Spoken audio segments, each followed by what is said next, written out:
ጤና ይስጥልኝ የገበያ ሚዲያ ተከታታዮቻችን የጥቅምት 22 ቀን 2018 ዓ.ም ዕለታዊውን የምዕራፍ 2 የምሽት የዜና ዘገባዎቻችን ይዘንላችሁ ቀርበናል። የተመረጡ ምጣኔ ሀብታዊ፣ ማህበራዊና ሌሎች አዳዲስ መረጃዎችንም በዜና ዘገባችን ላይ ያካተናል። አብራችሁ እንድትቆዩም እንጋብዛለን። በቅድሚያም አርዕስቶችን።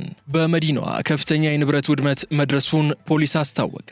በከተማይቱ ያጋጠሙ አደጋዎች በተመለከተም ፖሊስ ዝርዝር መረጃዎችን ይፋ አድርጓል። በዝርዝር ይዘነዋል። በሱቅ ውስጥ የታሸጉ ምግቦችን ፊት ለፊት በሚያስቀምጡ ነጋዴዎች ላይ እርምጃ ለመውሰድ የሚያስችል ረቂቅ አዋጅ መዘጋጀቱ ተሰምቷል። በረቂቅ አዋጁ የተካተቱ አነጋጋሪ ዝርዝርና ሰፊ መረጃዎችንም ይፋ ተደርገዋል። ትሰሙታላችሁ።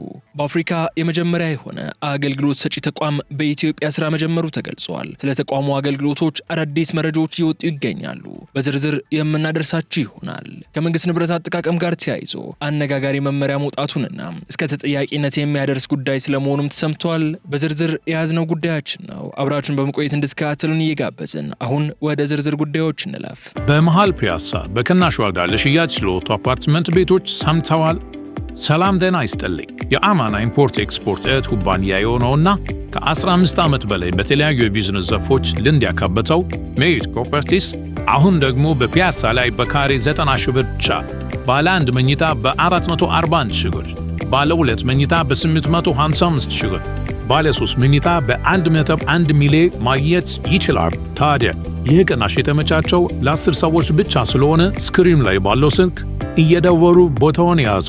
ሜሪት ፕሮፐርቲስ።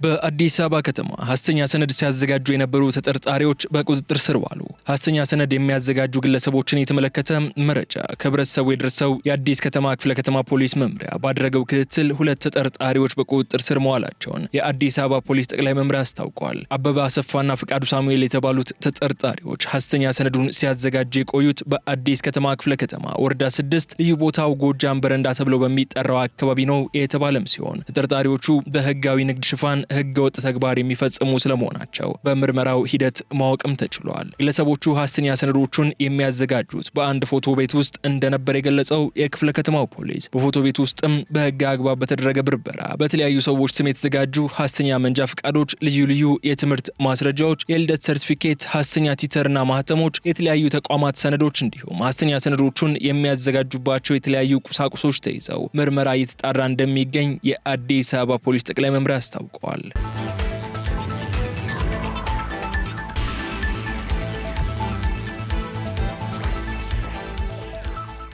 በተኪ ምርት ከ$1 ቢሊዮን በላይ የውጭ ምንዛሪ ማዳን መቻሉ ተገለጸ። በ2018 በጀት ዓመት ያለፉት 3 ወራት በተኪ ምርት $1.08 ቢሊዮን የውጭ ምንዛሪ ማዳን መቻሉን የፕላንና ልማት ሚኒስቴር አስታወቀ። በሩብ ዓመቱ የአምራች ዘርፉን ውጤታማነት ይበልጥ ለማሳደግ በርካታ ስራዎች መከናወናቸውን የገለጹት የፕላንና ልማት ሚኒስትር ዶክተር ፍጹም አሰፋ ኢንዱስትሪዎች በተኪ ምርት ላይ በስፋት እንዲሳተፉ በትኩረት እየተሰራ መሆኑንና አመርቂ ውጤት እየተገኘ መሆኑንም ተናግረዋል። በዚህም ባለፉት 3 ወራት ብቻ በተለያዩ ዘርፎች በተኪ ምርት ላይ በተከናወኑ ስራዎች $1.08 ቢሊዮን በላይ የውጭ ምንዛሪ ማዳን መቻሉ ያብራሩት ሚኒስትሯ በኢትዮጵያ ታምርት ንቅናቄ የኢንዱስትሪዎችን የማምረት አቅምና የስራ ዕድል ፈጠራ ከማሳደግ አንጻር ተጨባጭ ውጤት ተገኝቷልም ብለዋል። አክለውም በሩብ ዓመቱ 37 አምራች ኢንዱስትሪዎች ወደ ማምረት መሸጋገራቸውንም ጠቁመዋል። ከዚህ በተጨማሪ የአግሮ ፕሮሰሲንግ ኢንዱስትሪ ፓርኮች ስራ ውጤታማነት የተጠናከረ መሆኑን ገልጸው ባለፉት 3 ወራት 10 ፋብሪካዎች ስራ መጀመራቸውን አመላክተዋል። በፓርኮች 6 ዩኒዮኖችና 67 የህብረት ስራ ማህበራትን ጨምሮ በአጠቃላይ 272635 አርሶ አደሮች በግብአት ትስስር መፍጠራቸውንም አስረድተዋል። በአግሮ ፕሮሰሲንግ ኢንዱስትሪ ፓርኮች ተጨማሪ 31 ፋብሪካዎች በቅርቡ ስራ ለመጀመር አስፈላጊውን ዝግጅት ማጠናቀቃቸውን የገለጹት ሚኒስትሯ ከኢንዱስትሪ ፓርኮች በውጪ ንግድ $47.7 ሚሊዮን ገቢ የተገኘ ሲሆን በስራ ዕድል ፈጠራ የተሻለ ውጤት መመዝገቡን ገልጸዋል።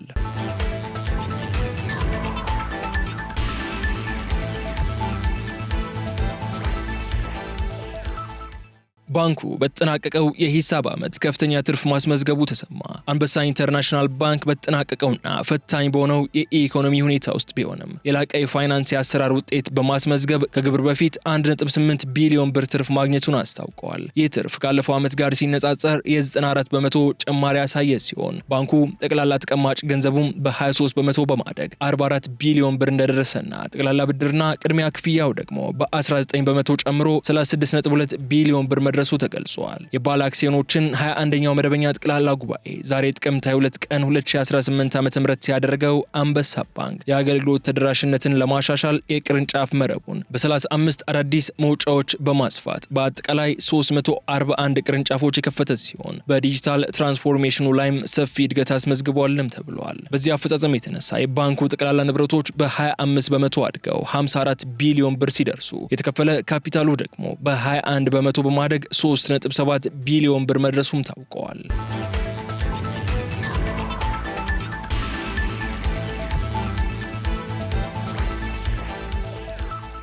የመንግስት ንብረትን ጠግኖ ጥቅም ላይ አለማዋል ያስጠይቃል ተባለ። ተጠግኖ ጥቅም ላይ ማዋል የሚቻልን የመንግስት ንብረት ጠግኖ ጥቅም ላይ አለማዋል ተጠያቂነት የሚያስከትል መሆኑን የአዲስ አበባ ከተማ ንብረት አስተዳደር ባለስልጣን አስታወቀ። የመንግስት ንብረት ጥቂት ጉዳት ሲደርስበት ጉዳቱን ጠግኖ ጥቅም ላይ ከማዋል ይልቅ ንብረቱን በማስወገድ በአዲስ መተካት እየተለመደ መጥቷል ያሉት የባለስልጣኑ ዋና ስራ አስኪያጅ አቶ ዩሱፍ ኢብራሂም ከ60 በመቶ በላይ የመንግስት በጀት ለዕቃ ግዢ ነው የሚውለው በሚል እሳቤ ንብረቶች በቀላል ጉዳት እንዲወገዱ ሲደረግ ቆይቷል። ይህም ለሀብት ብክነት ዋነኛው መንስኤ ሆኗልም ብለዋል። ንብረትን ጠግኖ መጠቀም ብክነትን የመታደግ ዋነኛው መንገድ መሆኑን የገለጹት ዋና ስራ አስኪያጁ ይህም ዘርፈ ብዙ ፋይዳዎች እንዳሉት ጠቅሰዋል። የህዝብን ሀብት ከማባከን ይልቅ ጠግኖ መጠቀምን ማሰብ ማህበራዊና ፖለቲካዊ ፋይዳው የጎላ ነውም ብለዋል። አክለውም እንዲህ አይነቱ ተግባር የህዝብን ሀብት መጠበቅ እንደሆነ በማመላከት ንብረትን መጠገንና ማስወገድን በተመለከተ የህግ ማዕቀፍ በማደራጀት መመሪያ መውጣቱንና የኦዲት ክፍተት ከተገኘም ተጠያቂነት ማስከተልና እርምጃ እስከ መውሰድ ድረስ የሚያስኬድ መሆኑንም ተናግረዋል።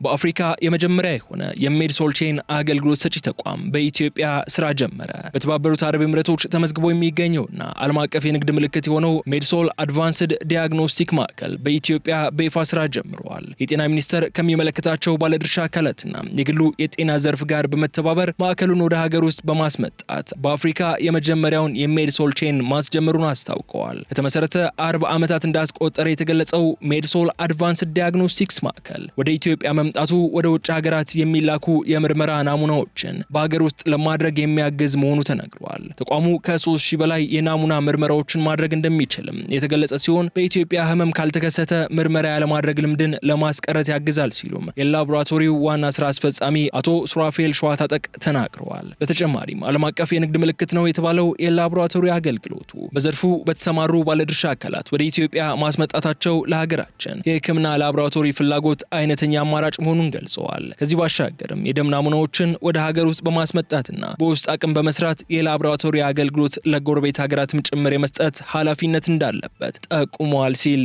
አሃዱ ዘግቧል።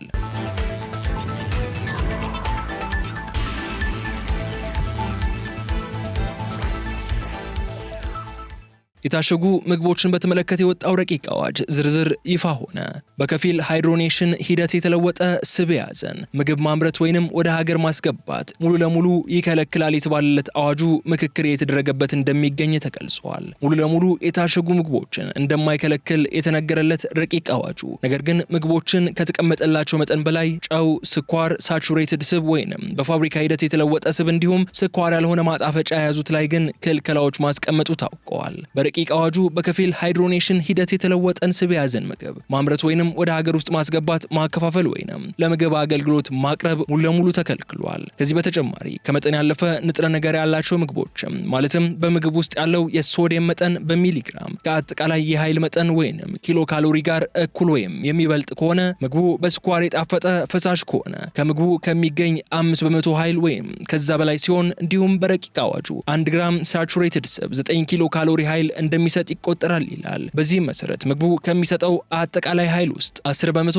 ወይንም ከዚያ በላይ ኃይል ከሳቹሬትድ ስብ የሚገኝ ከሆነ ከመጠን ያለፈ ቁጥጥር የሚደረግበት ተብሎ እንደሚለይም ተገልጿል። ከመጠን ያለፈ ቁጥጥር የሚደረግበት ንጥረ ነገር የያዙ ምግቦች ላይም የተቀመጡ ክልከላን በተመለከተ ደግሞ የተለያዩ ምግቦች ወይንም መጠጦች በቀጥታም ይሁን በተዘዋዋሪ የጤና ጠቀሜታ እንዳለው፣ ጥንካሬ እንደሚሰጥ ወይንም ምርጥ ጥራት ያለው ኦሪጂናል የሚሉ አገላለጾች ከልክለዋል። በተጨማሪ በተጨማሪም ልጆችን የሚስብ ታዋቂ ገጸ ባህሪን፣ የልጆች አገላለጽን ወይንም ቋንቋን፣ የልጆች ስዕል ወይንም ፎቶ በማሸጊያው ላይ ማስቀመጥም በተመሳሳይ የተከለከለ ድርጊት ሆኗል። ከዚህ ባሻገር ቁጥጥር የሚደረግባቸው ንጥረ ነገሮች የያዙ ምግቦች ወይንም መጠጦችም የጤና ማስጠንቀቂያ ምልክት በፊት ለፊት ማሸጊያቸው ላይ ማስቀመጥ ይጠበቅባቸዋል የተባለ ሲሆን በመግለጫቸውም ከመጠን ያለፈ ስኳር ያለው የሚሉ አገላለጾችን እንዲያስቀምጡ ብሎም ምርታቸውን፣ የንግድ ስማቸውን፣ አርማቸውንና ሎጎዋቸውን በማህበራዊ ሚዲያና ቢልቦርድን ጨምሮ በሌሎች የሚዲያ አማራጮች ማስተዋወቅ እንዳይችሉ ይከለክላል። በየአካባቢው ባሉ ሱቆች ላይ የታሸጉ ምግቦች ፊት ለፊት እንዳያዩት ማድረግ ግዴታ ነው የተባለም ሲሆን ፊት ለፊት በሚያስቀምጡ ነጋዴዎች ላይም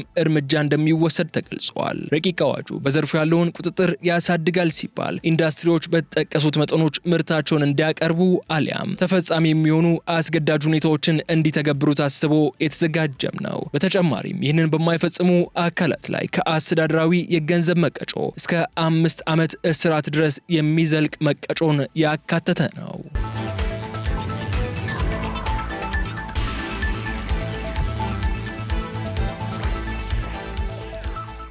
በመዲናዋ ከፍተኛ የንብረት ውድመት መድረሱን ፖሊስ አስታወቀ። በሩብ ዓመቱ በአዲስ አበባ 8853 የንብረት አደጋ መድረሱን የአዲስ አበባ ፖሊስ ጠቅላይ መምሪያ አስታውቀዋል። ከፍጥነት ወሰን ገደብ ላይ ማሽከርከር፣ አልኮል መጠጦችን ጠጥቶ ማሽከርከርና ያለመንጃ ፍቃድ ማሽከርከር ለአደጋው መባባስ ምክንያት እንደሆኑም ፖሊስ ጨምሮ ገልጸዋል። በሩብ ዓመቱ 172 አሽከርካሪዎች ከመጠን በላይ አልኮል ጠጥተው ሲያሽከረክሩ የተገኙ ሲሆን 14695 ከፍጥነት ወሰን በላይ፣ 1171 ደግሞ ምንም አይነት መንጃ ፍቃድ ሳይኖራቸው ሲያሽከረክሩ ተገኝተው ተገቢው እርምጃ እንደተወሰደባቸው ተገልጿል። ባጋጠሙት አደጋዎችም በሰዎች ሕይወትና አካል ላይ ከደረሰው ከፍተኛ ጉዳት በተጨማሪ በሕዝብና በመንግስት ንብረቶች ላይም ጉዳት እየደረሰ ይገኛል ያለው መምሪያው በተለይም የትራፊክ ፍሰቱን ለማሳለጥ እንዲያስችሉ ታቅዶ በርካታ ወጪ ወጥቶባቸው በለሙ የኮሪደር ልማት ስራዎች ላይ አደጋው እየተባባሰ መጥቷልም ብለዋል። የቦሌ ኤርፖርት መንገድ ልዩ ትኩረት ተሰጥቶ ከለሙ መንገዶች አንዱ ቢሆንም በግዴለሽና በተለይም አልኮል ከመጠን በላይ ጠጥተው ሲያሽከረክሩ በነበሩ አሽከርካሪዎች መንገዱን ለማስዋብ በተተከሉ የውበት ዛፎች፣ በከፍተኛ ወጪ በተሰሩ የኤሌክትሪክ መስመሮችና ንብረቶች እንዲሁም በሌሎች የልማት ስራዎች ላይ ከፍተኛ ጉዳት እየደረሰ መሆኑን የአዲስ አበባ ፖሊስ አስታውቀዋል። ጠቅላይ መምሪያው ከተማዋን ለማዘመንና ለማስዋብ በለሙ የኮሪደር ልማቶች ላይ ጉዳት የሚያደርሱ አሽከርካሪዎችን ለመቆጣጠርና እያደረሱ ያሉትን ጉዳቶች ለመከላከልም ትኩረት ሰጥቶ እየሰራ መሆኑን ገልጾ አጥፊ አሽከርካሪዎችን ለመቆጣጠርና አደጋውን ለመከላከል በቴክኖሎጂ የተደገፈ ክትትልና ቁጥጥሩን አጠናክሮ እንደሚቀጥልም አስታውቀዋል። ለህዝብ ግልጋሎት እንዲሰጡ በተገነቡ የህዝብ መገልገያ ንብረቶች ላይ ጥፋት የሚያደርሱ አሽከርካሪዎችን እንደማይታገስ የገለጸው የአዲስ አበባ ፖሊስ ጠቅላይ መምሪያ በህዝብ ሀብት ላይ ጉዳት የሚያደርሱ አሽከርካሪዎች ላይ በደንብ መተላለፍ ከሚወስደው ቅጣት ባሻገር በወንጀል ጥያቄነት ተገቢውን ምርመራ በማጣራት ጠንካራ እርምጃ እንደሚወስድ አስታውቆ ጉዳት ባደረሱ አሽከርካሪዎችም ላይ ተገቢውን ምርመራ እያደረገ መሆኑን ገልጸዋል።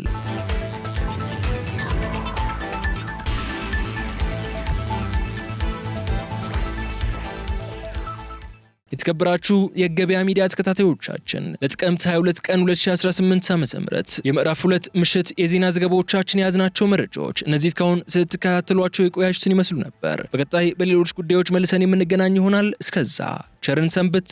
ሰላም። በመሃል ፒያሳ በቅናሽ ዋጋ ለሽያጭ ስለወጡ አፓርትመንት ቤቶች ሰምተዋል? ሰላም ጤና ይስጥልኝ። የአማና ኢምፖርት ኤክስፖርት እህት ኩባንያ የሆነውና ከ15 ዓመት በላይ በተለያዩ የቢዝነስ ዘርፎች ልምድ ያካበተው ሜሪት ፕሮፐርቲስ አሁን ደግሞ በፒያሳ ላይ በካሬ 90 ሺህ ብር ብቻ ባለ 1 መኝታ በ441 ሺህ ብር፣ ባለ 2 መኝታ በ855 ሺህ ብር፣ ባለ 3 መኝታ በ1.1 ሚሊዮን ማግኘት ይችላል። ታዲያ ይህ ቅናሽ የተመቻቸው ለ10 ሰዎች ብቻ ስለሆነ ስክሪን ላይ ባለው ስልክ እየደወሉ ቦታውን ያዙ። ሜሪት ፕሮፐርቲስ